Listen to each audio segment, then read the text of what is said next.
नमस्कार, मैं हूं करमवीर और आप देख रहे हैं फॉलोअप। पहलवानों के मामले में अब तक पर्दे के पीछे से बृजभूषण शरण सिंह को खुली छूट और पुलिसिया कार्रवाई में ढीला ढाला रवैया बनाए बैठी केंद्र सरकार में एक रिपोर्ट को लेकर अब बेचैनी बढ़ने लगी है। सूत्रों की माने तो भाजपा के ही कुछ वरिष्ठ नेताओं और खुफिया विभाग ने बीते दिनों सरकार को साफ तौर पर आगाह कर दिया कि पहलवानों के मामले में किसान और खापों के जुड़ जाने से ये मामला किसान बिल पर हुए किसान आंदोलन से भी ज़्यादा व्यापक होगा, जिसे अगर वक्त रहते मैनेज नहीं किया गया तो पीएम मोदी को अपने पूरे सियासी करियर में दूसरी बार फिर माफ़ी मांगने से लेकर 2024 के चुनाव तक में नाको चने चबाने पड़ सकते हैं। आने वाले कुछ दिन बृजभूषण के पूरे सियासी सफर के लिए अहम साबित होने वाले हैं, जिसमें या तो वो अर्जुन की तरह विजयश्री प्राप्त करेंगे, जिसकी उम्मीद अब बहुत कम है,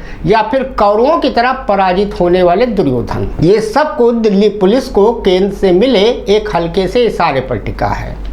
अगर पुलिस रिपोर्ट से पॉक्सो की धारा हटा भी दे तब भी आज 2 एफआईआर की रिपोर्ट मीडिया में सार्वजनिक हो जाने या करा दिए जाने के बाद बृजभूषण पर मुसीबतों की तलवार लटकती रहेगी। उस पर खाप पंचायत कुरुक्षेत्र का फैसला आखिरी कील साबित होगा। हर कीमत पर सत्ता के फार्मूले पर चल रही भाजपा बृजभूषण सिंह के लिए ऐसा होता देखना कतई गवारा नहीं करना चाहती। दूसरी ओर उत्तर प्रदेश में बैठे सीएम योगी बृजभूषण को लेकर ज्यादा सहज नहीं रहते, इसीलिए 5 जून के संत सम्मेलन के ऐलान और उसे टालने के बृजभूषण के ताजा बयान के पीछे सीएम योगी की रणनीति काम कर गई और जिला प्रशासन अयोध्या ने धारा 144 का हवाला देते हुए बृजभूषण सिंह के सारे किए कराए पर पानी फेर दिया। घर के न घाट के वाली स्थिति में पहुंच चुके बृजभूषण सिंह के सामने इसीलिए संत सम्मेलन टालने के अलावा कोई चारा ही नहीं बचा और सारे किए कराए पर सीएम योगी का पैतरा काम कर गया। वहीं भाजपा के एक आंतरिक सर्वे के मुताबिक पश्चिम की 18 लोकसभा सीटों पर इस मामले का असर साफ तौर पर देखा जा रहा है। मतलब साफ है कि इन 18 सीटों पर जाट गुर्जर समीकरण पहलवानों के मुद्दे पर भाजपा को तगड़ा झटका देने के पूरे मूड में है।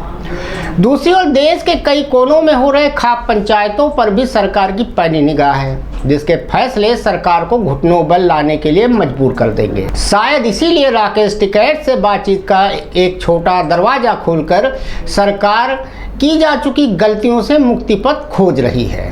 सूत्रों के मुताबिक बृजभूषण ने भाजपा हाईकमान के आगाह करने पर 5 जून से होने वाली रैली को कैंसिल किया। हाईकमान उन्हें बयानबाजी से बचने की नसीहत भी दी है। बृजभूषण सिंह ने इसके बाद ही अपने फेसबुक पेज पर इसकी जानकारी दी। उन्होंने लिखा कि 5 जून को अयोध्या में एक संत सम्मेलन आयोजित करने का निर्णय लिया गया था ताकि समाज में फैल रही बुराई पर विचार किया जा सके, लेकिन पुलिस मामले की जांच कर रही है। सुप्रीम कोर्ट के आदेशों के चलते कार्यक्रम को कुछ दिनों के लिए स्थगित किया गया है। अब इसे आप कुछ यूँ समझिए कि सरकार ने देर से ही सही लेकिन अड़ियल हो चुके अपने घोड़े पर लगाम लगाने और देर सवेर उसे अस्तबल में बुक करने का पूरा मन बना लिया है। इस पूरे खेल में सीएम योगी का दांव बृजभूषण के दबाव वाली रणनीति पर भारी पड़ा। दरअसल बृजभूषण इस रैली के जरिए एक तीर से 2 निशाने साधने की जुगाड़ लगा रहे थे। पहला कि पहलवानों के मामले में केंद्र सरकार संतों के समर्थन से बैकफुट पर आएगी और दूसरा अमूमन एक लोकसभा क्षेत्र से दोबारा न लड़ने वाले बृजभूषण सिंह अयोध्या को अपना अगला सियासी आशियाना बनाना चाहते थे। बस इसी बात ने अयोध्या के भाजपा सांसद लल्लू सिंह के कान खड़े किए और आदतन बड़े ही खामोशी से सियासत करने वाले लल्लू सिंह ने सीएम योगी के जरिए केंद्र तक को समझाने में कामयाबी पा ली। इसी के बाद बृजभूषण शरण सिंह को अयोध्या में रैली करने की इजाज़त नहीं मिली। पुलिस ने अनुमति नहीं देने का कारण जिले में लागू धारा 144 को बताया। क्षेत्राधिकारी एसपी गौतम ने बताया कि रामकथा पार्क में 5 जून को किसी भी प्रकार के कार्यक्रम करने की अनुमति नहीं है। इस दिन विश्व पर्यावरण दिवस का सरकारी आयोजन होना है।